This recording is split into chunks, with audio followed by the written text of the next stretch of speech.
Hey guys, we'll look at all three markets today. We'll look at the 3 minute charts. First, we'll look at the bigger pattern.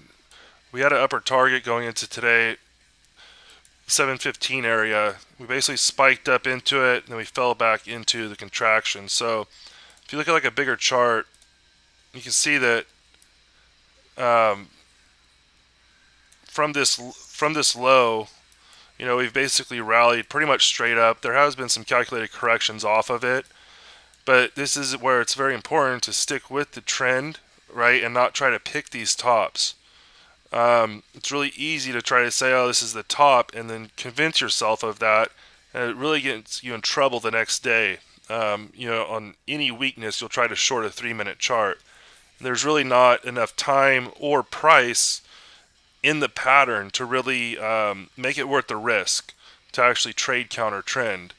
Okay, so looking at this, we did have a spike high into that target, and then we're falling back into the contraction. So there's some support areas here, okay, going into tomorrow, but we did close at a calculated support, okay, off of this correction pattern. So, and market can rally off of a minor low. Okay, it doesn't necessarily have to pull back into, example like the 700s in this example. It can easily rally off of a minor low. Okay, so let's look at the three charts. So this is the NQ 3 minute.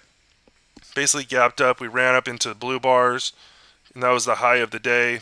Basically fell down into even a 3 minute contraction, which it's more likely that the smaller charts will fall into these minor contractions when the bigger chart is in a bigger contraction.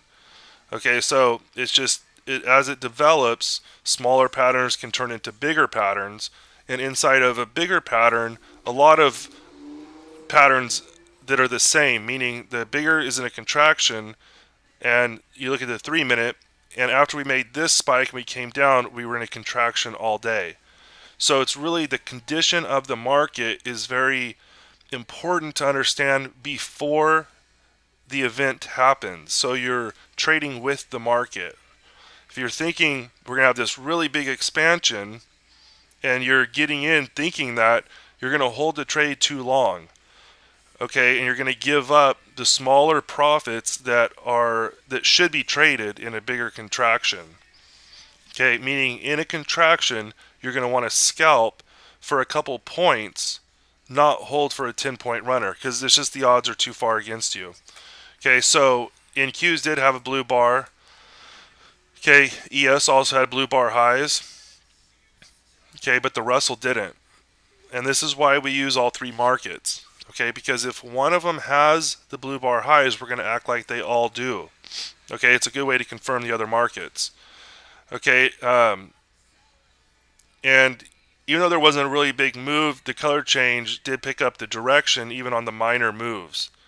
Okay, there wasn't really signals in here, more signals for scalping, not really a 3 minute entry.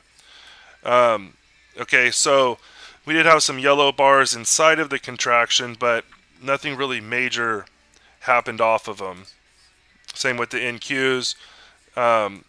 These yellow bars are saying that this contraction here might make a move, which it did relative to the contraction. Okay, same thing here. This contraction, yellow bars, and we made a move, but the moves, they're smaller because these contractions are very small. So it's all relative to, right? We wouldn't be thinking we're going to get a 50-point move off of a minor contraction like this in yellow bars. So it's just really the key is understanding the condition before you're trading it. It's one of the most important things. And the only way to know the condition is to know how to do the bigger patterns. All these smaller charts are happening inside the bigger charts. And I know a lot of people that day trade use like 100 tick and they're a 5 minute for the direction. The 5 minute is way too small for a directional chart.